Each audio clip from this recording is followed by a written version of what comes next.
In time sa kanilang 10th wedding anniversary, nag-renew ng wedding vows ang kapuso royal couple na sina Dingdong Dantes at Marian Rivera sa Immaculate Conception Cathedral sa Quezon City, kung saan sila ikinasal noong 2014. Isang intimate ceremony ang idinaos na extra special with kids, Zia at Sixto Dantes. Kilig vibes din ang hatid ng kiss ng Dongyan para sa pagtatapos ng ceremony. Very thankful sina Dingdong at Marian sa mga natanggap nilang blessings as a married couple at sa kanilang pamilya.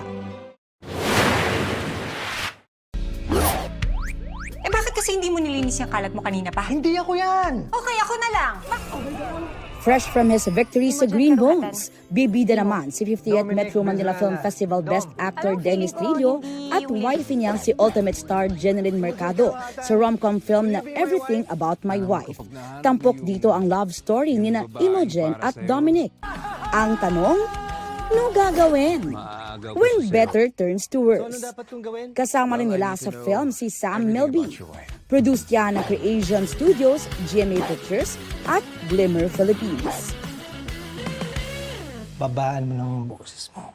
Aubrey Carampel nagbabalita para sa GMA Integrated News.